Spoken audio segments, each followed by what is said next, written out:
U.S. President Donald Trump wasted no time getting to work on day one of his new presidency.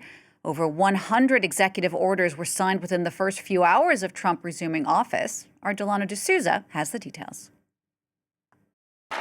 So I'm revoking nearly 80 destructive, radical executive actions of the previous administration. They'll all be null and void within about, 5 minutes? Is that them over there? 5 minutes? In front of a crowd of his supporters at a Washington, D.C. arena, newly installed U.S. President Donald Trump was quick to get back to work, signing off on a long list of executive orders. The next item here is the withdrawal from the Paris Climate Treaty. Trump later tossed pens he used to sign the orders into the crowd while members of his incoming cabinet and his vice president applauded. Yes, sir. Minutes later, the U.S. president was back in the Oval Office where even more orders were waiting at his desk. With the stroke of a pen, full pardons were granted to nearly 1,500 of his supporters who stormed the U.S. Capitol back in 2021. So this is January 6th. These are the hostages. Approximately 1,500 for a pardon. Yes. Full pardon. Trump also pulled the United States out of the World Health Organization, accusing the UN agency of mishandling the COVID-19 pandemic.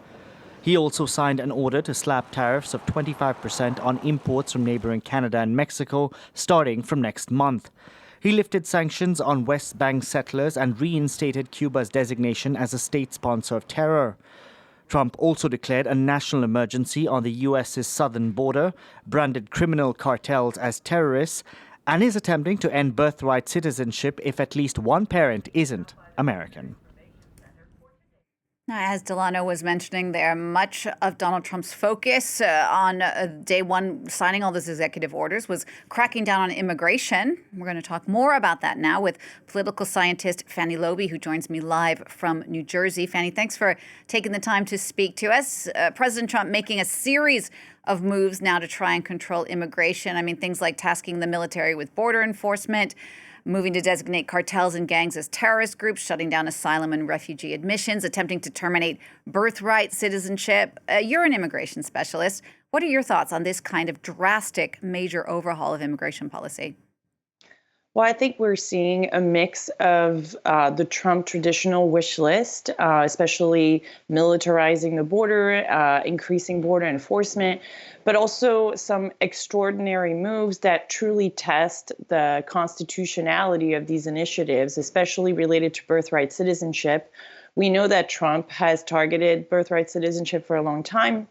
It's also something that the Republican Party did before Trump even came to power.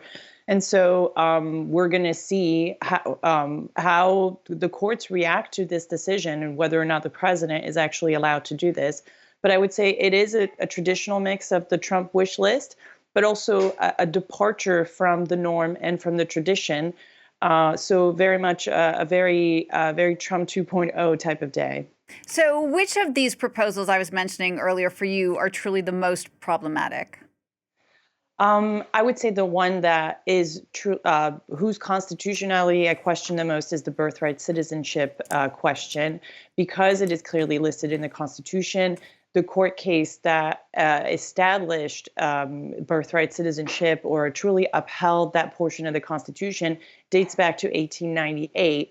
So it is precedent in the United States. It's also the norm in many countries in the Western Hemisphere. So I think that one is truly a departure, because in the previous Trump administration, we saw him call an emergency at the border. We saw him end or pause the refugee program. So these are just a new version of a policy that he had already adopted. Birthright citizenship is truly new and a true test of the Constitution. What about this state of emergency being put in place on the border? Donald Trump has accused migrants of staging what he calls an invasion, endangering public health. How big a problem is that, really? Well, we know that arrivals at the border are not only down, but they're also more orderly than they were a year ago. In fact, one of the policies that Trump adopted yesterday was to suspend the app that allows migrants to make an appointment with border officials. that incentivizes them to show up at a port of entry rather than cross the border illegally. So without this particular tool, migrants will have fewer options, and so that might encourage them to enter the U.S. illegally rather than show up at a port of entry. But we know that arrivals are down, that detentions at the border are down, and so it is. But it is easy to call a crisis, and we know that Trump doesn't let facts hold him back. So militarizing the border, calling it an emergency, allows him to bypass Congress. And we know that his margins in Congress are very slim. So it is easier to move forward and invoke his military powers because the powers of the commander-in-chief are less likely to be challenged, rather than his executive action powers. You mentioned this app that was shut down within minutes of Trump signing this executive order. How worried are you about the fate of some of these immigrants?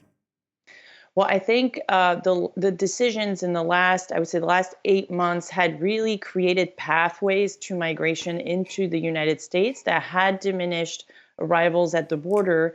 And so I think for migrants, once you shut down legal pathways, once you shut down safe pathways, danger increases. And so I think we're going to see more risks being taken at the border and potentially more harm coming to would-be migrants to the United States.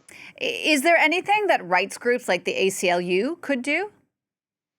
Well, they can challenge some of these decisions, and we know that they have done that in the past. In the first Trump administration, they challenged several decisions related to who would be eligible for asylum in the United States, who would be allowed back in the United States.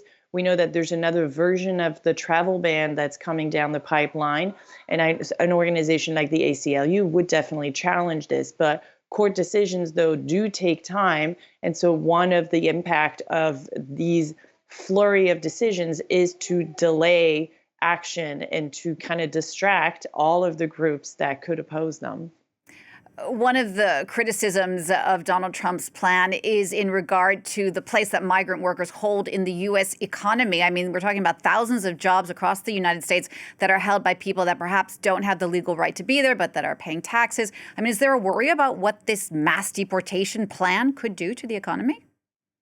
Well, I think economists are worried. I think scholars are worried, and I'm pretty sure employers are worried. Whoever is working with undocumented migrants know that they are likely to suffer from that. I think it has an impact not only on the labor market, but also on prices. There is a reason that people hire undocumented workers. It's because usually they can pay them less. And so that tends to drive down costs for consumers. So I think there are many economic consequences of removing hundreds, thousands, millions of undocumented immigrants. And that affects several industries. We know agriculture, construction, but also just service to people, anything like a nanny, yard work, or things like that. But we also know that there are a lot of DACA recipients in the United States who do jobs that require college degrees. And these people might also be at risk of deportation because we don't know exactly which groups are going to be targeted by Donald Trump. All right, Fanny, thanks for sharing your expertise with us. That's Fanny Lauby. Thank you.